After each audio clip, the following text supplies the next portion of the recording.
शमीर अपने दोस्त को कॉल करता है कि उसको कहता है कि मुझे ऐसा लग रहा है कि तुम मुझसे खफा हो। आखिर ऐसी क्या बात हो गई कि तुम मुझसे दूर दूर रहने लगे हो। जिसको सुनकर वो कहते हैं नहीं यार, ऐसी कोई बात नहीं है, तुम्हें कोई गलतफहमी हुई है। हालांकि उसके दिल में चोर है, जो कुछ वो कर रहा है इसकी वजह से वो शर्मिंदा है और उसको इस चीज़ का एहसास भी है कि उसने गलत किया है। उसको शिब्रा के बारे में या शमीर के बारे में कुछ भी ऐसी बात नहीं कहनी चाहिए थी। वो असल में शमीर को धोखा दे रहा है। इस चीज़ को छुपाने के लिए वो उससे दूर भागने की कोशिश भी कर रहा है। लेकिन अब देखेंगे कि वो उसको कहता है कि यार मैं तुमसे मिलना चाहता हूँ, काफ़ी देर हो चुकी तुमसे मिले हुए, मैं बहुत ज़्यादा तुमसे उदास हो चुका हूँ। आगे से वो मुस्कुरा देता है और कहता है कि अभी कुछ दिन पहले ही तो हम मिले थे, बस ठहरो, मैं भी कुछ थोड़ा मसरूफ़ हूँ इसलिए मैं तुमसे भी नहीं मिल सकता हूँ। लेकिन शमीर बहुत हैरान है कि आखिर ये और मेहरीन क्यों एक दूसरे से इतना ज़्यादा मिलने लग चुके हैं, क्योंकि वो जानता है कि मेहरीन से ये मिलता रहता है। लेकिन ये चीज़ उसको भी परेशान कर रही है। कहीं ऐसा तो नहीं कि ये सारे उसके जो भी बातें हैं वो लीक आउट कर रहा है या क्या कर रहा है। इसलिए वो बहुत परेशान है शमीर भी, क्योंकि वो जानता है कि वो बहुत ज़्यादा मेहरीन की तरफदारी भी कर रहा है और बार बार यही कह रहा है कि तुम्हें उसकी तरफ ही जाना चाहिए। खैर उसके बाप के पास जाती है ये लड़की मेहरीन और कहती क्या गिलोने काम है। जिसको सुनकर वो काफ़ी हैरान होता है और कहता है क्या तुम मुझे बता सकती हो इन बातों में उलझाने का क्या फ़ायदा। जिसको सुनकर मेहरीन अपनी सारी बात बताती है और कहती है कि असल मामला एक लड़की का है, जिसकी वजह से वो कभी अपने मुर्शिद का बहाना बना रहा है और कभी कोई बहाना बना रहा है। ऐसी कोई बात नहीं है, मैंने सारी बात का पता लगवा लिया है और मुझे समझ आ चुकी है कि वो सिर्फ और सिर्फ झूठ बोल रहा है, इसके अलावा और कुछ नहीं। उसका बाप घबरा जाता है और परेशान हो जाता है और कहता है कि तुम्हें ज़रूर कोई गलतफहमी हुई है, ऐसी कोई बात नहीं है, मैं अपने बेटे को बड़े अच्छे तरीके से जानता हूँ, वो ऐसा कुछ भी नहीं कर सकता है, वो सिर्फ और सिर्फ तुमसे ही शादी करेगा, ये तुम क्यों सोच रही हो। आगे से मेहरीन कहती है कि मुझे कोई गलतफहमी नहीं हुई, मैंने अपनी आंखों से उस लड़की को उसके साथ देखा है और मुझे इस चीज़ का यकीन है कि आप भी ये बात नहीं जानते थे। लेकिन अगर आप ये बात जान चुके हैं तो आपको उसे जाके बताना होगा और उसको कहना होगा कि अपनी हरकतों से बाज आ जाए, वरना मैंने अगर बाबा से बात कर दी तो आप जानते हैं कि हालात किस कदर ख़राब हो सकते हैं और मुझे ना सुनने की बिल्कुल भी आदत नहीं है। इसको सुनकर शमीर का बाप घबरा जाता है और कहता है कि बेटा तुम फिक्र मत करो, सब कुछ ठीक हो जाएगा, मैं तुम्हारे साथ हूँ और मैं शमीर को समझाऊंगा और अगर वो नहीं माना तो फिर भी उसको मेरी बात माननी ही पड़ेगी, तुम फिक्र मत करो।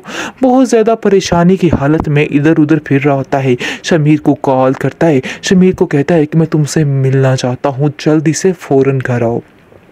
शमीर पूछता है कि आखिर आप क्यों इतने परेशान हैं, क्यों ऐसी बहकी बहकी बातें कर रहे हैं। मैं आ जाऊंगा, बहुत जल्द आ जाऊंगा। लेकिन वो उसको बुलाने की ज़िद करता है और कहता है कि मुझे कोई बहाना नहीं चाहिए, तुम्हें आना होगा।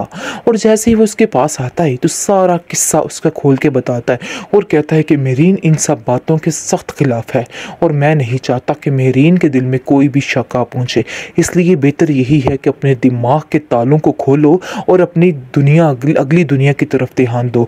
ऐसा ना हो कि तुम्हारे हाथ से हर चीज़ निकल जाए और मैं ये बात कभी बर्दाश्त नहीं करूँगा, क्योंकि मैं तुम्हें बहुत ज़्यादा कामयाब होता हुआ देखना चाहता हूँ। मैं बस यही चाहता हूँ कि तुम ही हो, तुम ही हर तरफ हो। इसलिए बेहतर यही है कि उस लड़की को छोड़ा जाए, शिब्रा का नाम भी इस घर में दोबारा नहीं लिया जाएगा और तुम भी अपने दिमाग में बिठा लो, अगर तुम ये बात चाहो ना चाहो लेकिन मेहरीन ही इस घर की बहू बनेगी और ये मेरा आखिरी फैसला है। आगे से आप देखेंगे कि शमीर गुस्से में कहता है ये आपका लालच बोल रहा है, आपका प्यार नहीं है मेहरीन के लिए, बल्कि सिर्फ और सिर्फ एक लालच है। लालच की बिना पर आप इतनी बड़ी बड़ी बातें कर रहे हैं और कुछ भी नहीं।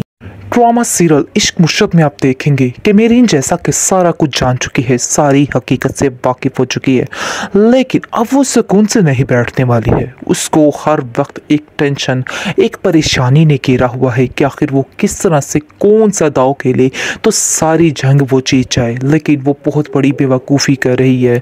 वो शमीर के दिल में और ज़्यादा नफरत डाल रही है, क्योंकि सब अब जान चुके हैं कि अब ये रिश्ता ज़्यादा देर नहीं चलने वाला है, क्योंकि साफ साफ साफ शमीर ने पहले ही कह दिया था, लेकिन जो बहाना बनाया था उसको भी खोल कर बताएगा और कहेगा कि नहीं, मुझे किसी का कोई डर कोई परवाह नहीं है, इसलिए बेहतर यही है कि मुझसे दूर रहा जाए, मैं किसी से नहीं डरता हूँ।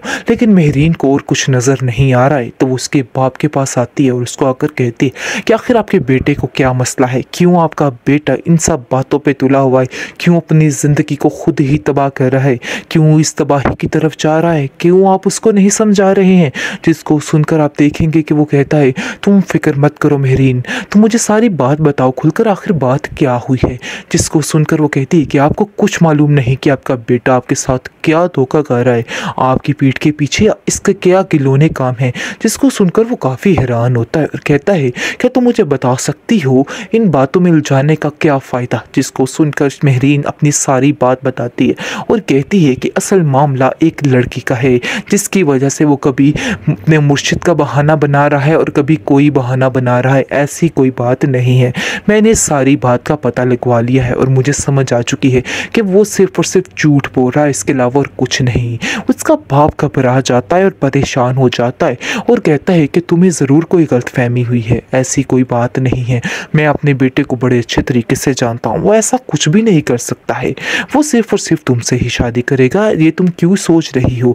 आगे से मेहरीन कहती है कि मुझे कोई गलतफहमी नहीं हुई, मैंने अपनी आंखों से उस लड़की को उसके साथ देखा है और मुझे इस चीज़ का यकीन है कि आप भी ये बात नहीं जानते थे, लेकिन अगर आप ये बात जान चुके हैं तो आपको उसे जाके बताना होगा और उसको कहना होगा कि अपनी हरकतों से बाज आ जाए, वरना मैंने अगर बाबा से बात कर दी तो आप जानते हैं कि हालात किस कदर ख़राब हो सकते हैं और मुझे ना सुनने की बिल्कुल भी आदत नहीं है। इसको सुनकर शमीर का बाप घबरा जाता है और कहता है कि बेटा तुम फिक्र मत करो, सब कुछ ठीक हो जाएगा, मैं तुम्हारे साथ हूँ और मैं शमीर को समझाऊंगा, और अगर वो नहीं माना तो फिर भी उसको मेरी बात माननी ही पड़ेगी, तुम फिक्र मत करो। बहुत ज़्यादा परेशानी की हालत में इधर उधर फिर रहा होता है, शमीर को कॉल करता है, शमीर को कहता है कि मैं तुमसे मिलना चाहता हूँ, जल्दी से फ़ौरन घर आओ। शमीर पूछता है कि आखिर आप क्यों इतने परेशान हैं, क्यों ऐसी बहकी बहकी बातें कर रहे हैं। मैं आ जाऊंगा, बहुत जल्द आ जाऊंगा। लेकिन वो उसको बुलाने की ज़िद करता है और कहता है कि मुझे कोई बहाना नहीं चाहिए, तुम्हें आना होगा। और जैसे ही वो उसके पास आता है तो सारा किस्सा उसका खोल के बताता है और कहता है कि मेहरीन इन सब बातों के सख्त खिलाफ है और मैं नहीं चाहता कि मेहरीन के दिल में कोई भी शक आ पहुँचे, इसलिए बेहतर यही है कि अपने दिमाग के तालों को खोलो और अपनी दुनिया अगली दुनिया की तरफ ध्यान दो। ऐसा ना हो कि तुम्हारे हाथ से हर चीज़ निकल जाए, और मैं ये बात कभी बर्दाश्त नहीं करूँगा, क्योंकि मैं तुम्हें बहुत ज़्यादा कामयाब होता हुआ देखना चाहता हूँ। मैं बस यही चाहता हूँ कि तुम ही हो, तुम ही हर तरफ हो। इसलिए बेहतर यही है कि उस लड़की को छोड़ा जाए, शिब्रा का नाम भी इस घर में दोबारा नहीं लिया जाएगा। और तुम भी अपने दिमाग में बिठा लो, अगर तुम ये बात चाहो ना चाहो, लेकिन मेहरीन ही इस घर की बहू बनेगी और ये मेरा आखिरी फैसला है।